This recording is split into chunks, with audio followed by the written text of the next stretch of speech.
सुजाता ने अपने बेटे नील के लिए लड़की ढूंढने के लिए सभी रिश्तेदारों दोस्तों से कह दिया था। उसे एक बहुत अच्छी लड़की की तलाश थी।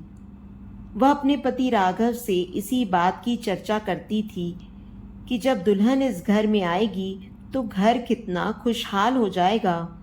चांद सा टुकड़ा लाऊंगी अपने राजकुमार के लिए। नील से भी बार बार पूछती कि लड़की तुझे कैसी चाहिए, पर नील हंसकर टाल देता था। क्या मम्मी, अभी कहाँ, मुझे बहुत कुछ करना है। उम्मीद नहीं थी कि नील फोन पर अपनी पसंद की लड़की को चुनकर उसके सामने रिश्ते का प्रस्ताव ले आएगा। सुजाता के लिए ये एक बहुत बड़ा धक्का था। शाम को 2 कप चाय के साथ सुजाता अपने पति के पास बालकनी में बैठ गई। राघव ने पूछा, क्या हुआ सुजाता, आज चीनी डालना भूल गई चाय में? अच्छा, सुजाता का ध्यान विचारों से हटकर चाय की तरफ गया। मैंने ध्यान ही नहीं दिया, अभी लाती हूँ। सुजाता चाय के लिए चीनी लेकर आई और चम्मच से कप में घुमाकर मिलाती जा रही थी। पता नहीं कैसे होगी नील की पसंद, हमसे घुलेगी मिलेगी कि नहीं, मन ही मन उधेड़ बुन में लगी थी। राघव ने कहा, बड़ी चुप चुप हो, क्या बात है? नहीं, ऐसा कुछ नहीं है। आज सुबह नील का फोन आया था।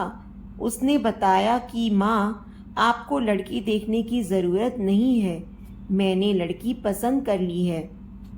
सुजाता के पति को जब उसने नील से हुई बातचीत के बारे में बताया तो वो पूछने लगे कि अच्छा, कौन है लड़की, कहाँ से है, क्या करती है, कुछ पूछा नहीं तुमने? सुजाता ने जवाब दिया, नहीं, मैंने सोचा मिलकर बात करेंगे, कल आ रहा है। अगले दिन नील की पसंद का नाश्ता और खाना बनाकर फुर्सत से जैसे ही बैठी तभी नील आ पहुंचा। आते ही मम्मा मम्मा करता हुआ गले से लिपट गया। क्या बात है, आज बड़ा खुश है, सुजाता ने बोला। इस पर वो कहने लगा कि मैंने आपको माही के बारे में कल बताया था ना, यह देखिए, यह उसकी फोटो। कुछ घबराई नजरों से फोटो को देखने लगी। लड़की अच्छी थी, वैसे भी ना कहने का तो सवाल ही नहीं उठता था। नील की पसंद जो थी, पर अपने लिए अपनी तरह से रिश्तेदारों में जान पहचान की लड़की देखने की उसकी इच्छा हमेशा रही थी।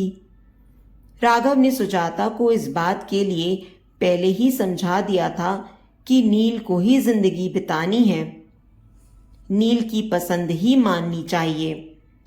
एक तरह से सुजाता भी अपने मन को समझा चुकी थी और अपने बेटे की खुशी में खुश रहना चाहती थी।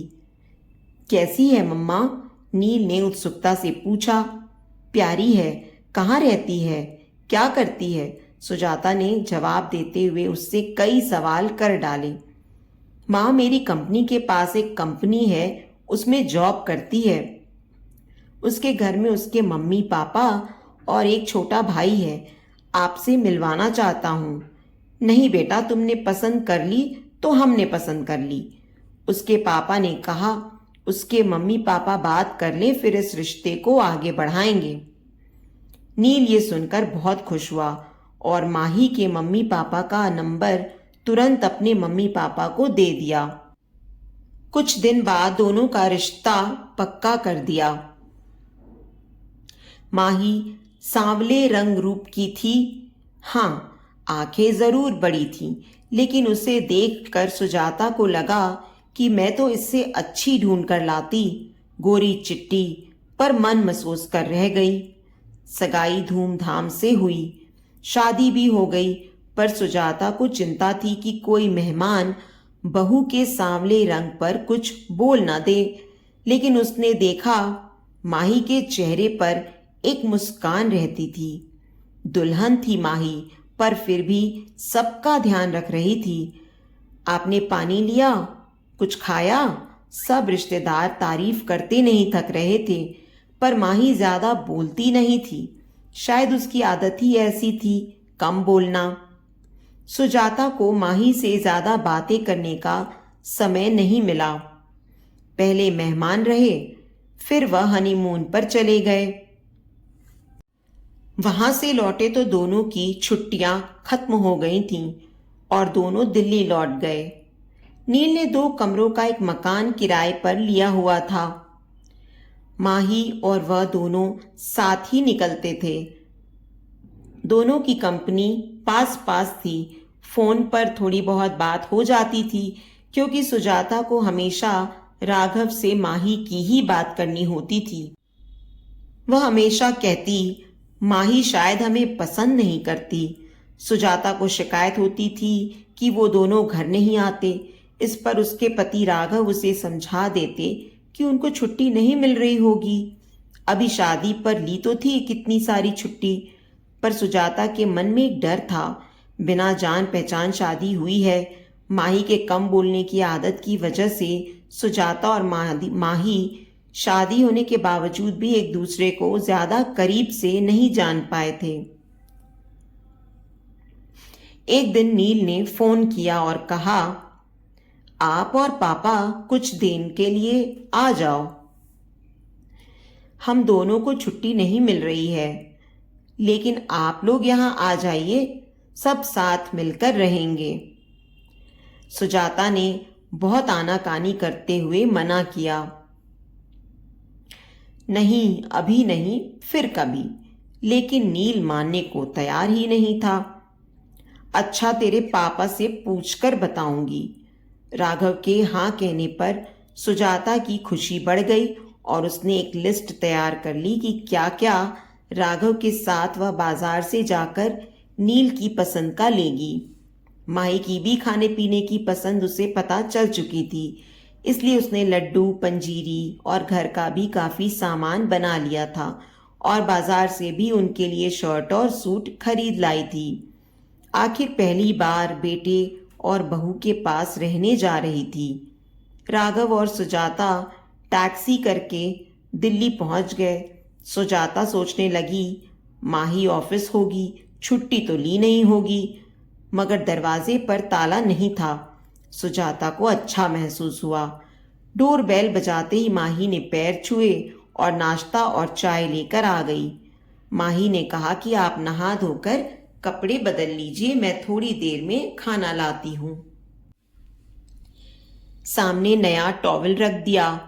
ये देखकर राघव मुस्कुराए।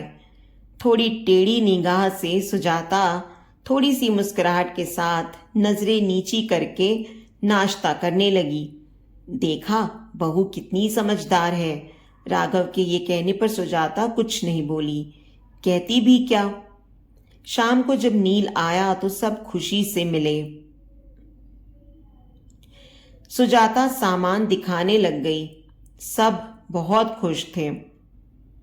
नील, सुजाता और राघव बातें कर रहे थे। माही अपने इधर उधर के काम समेटने में लगी थी, बस एक छोटी सी मुस्कुराहट लिए। रात का खाना बाहर से ही ऑर्डर कर दिया था। सबने मिलकर खाना खाया। खा पीकर सब सोने चले गए। माही ने 2 चादर, 1 जग पानी और गिलास सब रख दिया था। सुजाता को मन ही मन खुशी हो रही थी। जैसा उसने सोचा था माही वैसी ही थी, घर को घर समझने वाली। अगले दिन ऑफिस था। नील बताता था कि दोनों कॉर्नफ्लेक्स खाकर जाते थे। सुजाता ने सोचा उन्हें कंपनी में मिल जाता होगा खाना, इसलिए कुछ ज्यादा खाकर नहीं जाते। उसने सोचा क्यों ना मैं अपने राघव के लिए कुछ बना लूं। तभी माही की आवाज से उसका ध्यान टूटा। मां, नाश्ता रेडीमेड है, ढोकला नील ने बाजार से ला दिया था। सुजाता ने देखा माही नया सूट पहनकर तैयार थी।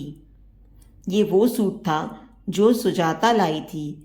माही ने आगे बोला, खाना बना दिया है, खा लीजिएगा। अपने दिए सूट में माही को देखकर सुजाता को खुशी महसूस हुई कि माही ने दिए का मान रखा। सुंदर लग रही हो माही, सुजाता ने धीरे से कहा और तुरंत बात पलट दी। अरे मैं बना लेती नाश्ता। माही ने कहा। नहीं माँ, आप क्यों काम करेंगी? अच्छा चलते हैं कहकर गले लगकर ऑफिस के लिए निकल गई। सुजाता ने माही की आंखें पढ़ ली थीं कि बिजी होने पर भी छोटी छोटी बातों का ध्यान रख रही थी माही। राघव सुनो, सुजाता ने अपने गालों पर हाथ रखकर कहा। मुझे माही के गले लगने का स्पर्श देर तक महसूस हो रहा है। आज बेटी होती तो ऐसे ही गले लगती। राघव ने भी अखबार पढ़ते पढ़ते भावुक दिल से हाँ कहा। लेकिन अगले दिन राघव से सुजाता कहने लगी, क्या फायदा आने का, दोनों को छुट्टी भी नहीं है और टाइम भी नहीं बिता पाते हमारे साथ। राघव ने भी हाँ में हाँ मिला दी। सुजाता कहने लगी कि 1-2 दिन में हम चले जाएंगे। अगले दिन माही सुबह ही नाश्ता बनाने में लग गई। सुजाता ने माही से कहा, तुम तैयार हो जाओ, ये मैं कर लूंगी। नहीं माँ, आज शुक्रवार है, हम दोनों ने छुट्टी ले ली है और शनिवार इतवार की तो छुट्टी होती ही है हमारी। 3 दिन आपको ये शहर घुमा देंगे। मनी मन सुजाता मुस्कुरा रही थी कि बेटे बहू के साथ पूरा दिन बिताएंगे। चारों घूमने निकल गए। जहां भी संभल कर चलना होता माही तुरंत सुजाता का हाथ पकड़ लेती। 3 दिन पता ही नहीं चले। अगले दिन सुजाता सुबह ही उठकर रसोई में आ गई। माही तुरंत बोली, मम्मी जी कुछ चाहिए नहीं? सुजाता ने कहा, मैं तो इसलिए चली आई कि दोनों मिलकर काम करेंगे, सब काम जल्दी हो जाएगा। ये सुनकर माही मुस्कुरा दी। दोनों ने मिलकर नाश्ता बनाया और माही ऑफिस के लिए तैयार हो गई। नील और माही चले गए। सुजाता राघव से माही की तारीफ किए जा रही थी और राघव मुस्कुरा रहे थे। तुम वही हो जो माही के लिए इतना डरी बैठी थी? सुजाता धीरे से मुस्कुरा दी थी। शाम को नील और माही ऑफिस से आए। खाना खाते समय राघव ने कहा, नील हम कल जाने की सोच रहे हैं। नील ने कहा, अभी तो कुछ और दिन रुक जाइए, अभी तो खूब मन लग रहा है। आप अकेला तो महसूस नहीं कर रहे? नहीं नील बेटा, तुम्हारी मम्मी साथ है ना, तो दिन आराम से कट जाता है। कभी टीवी देख लेते हैं और कभी अखबार पढ़ लेते हैं। ऐसे में समय का पता नहीं चलता। नील ने कहा, तो फिर क्यों जाना है? खाना खाने के बाद बर्तन समेटकर माही कमरे में आकर बोली, मम्मी जी शाम को ऑफिस से आकर बहुत अकेलापन लगेगा। आप दोनों के आने से रौनक हो गई है। थोड़े दिन और रुक जाइए, या मैं तो कहती हूँ कि आप हमारे साथ ही रहिए। वैसे भी अब पापा जी रिटायर हो गए हैं, कोई काम नहीं है। आप दोनों का ध्यान हम पास रहकर ज़्यादा अच्छे से रख पाएंगे। जो माही बोलती नहीं थी वह आज बड़ी बड़ी बातें कर रही थी। राघव और सुजाता एक दूसरे को देखकर मुस्कुरा रहे थे। सुजाता ने माही के पास आकर उसका हाथ अपने हाथों में ले लिया। कहने लगी कि कितना ध्यान रखती हो तुम हम सबका। नील बड़ा किस्मत वाला है जो हमें एक अच्छी बहू मिली। इतनी अच्छी तो मैं भी नहीं ढूंढ पाती। ये सुनकर माही सुजाता के गले लग गई। माही बोली, मम्मी जी मैं भी किस्मत वाली हूँ जो ऐसा परिवार मिला। प्यार और अपनेपन की वजह से दिल की बात दिल तक पहुंच गई थी। आजकल दोनों के रिश्तों में बदलाव आया है। समझदारी और प्यार से रिश्ते मजबूत होते हैं। तो दोस्तों उम्मीद करती हूँ आपको आज की हमारी ये कहानी पसंद आई होगी। कहानी पसंद आई है तो वीडियो को लाइक और शेयर करें। चैनल पर नए हैं तो चैनल को सब्सक्राइब करें और हाँ, नोटिफिकेशन बेल को ज़रूर दबाएं ताकि अगली अपडेट सबसे पहले आपको मिले।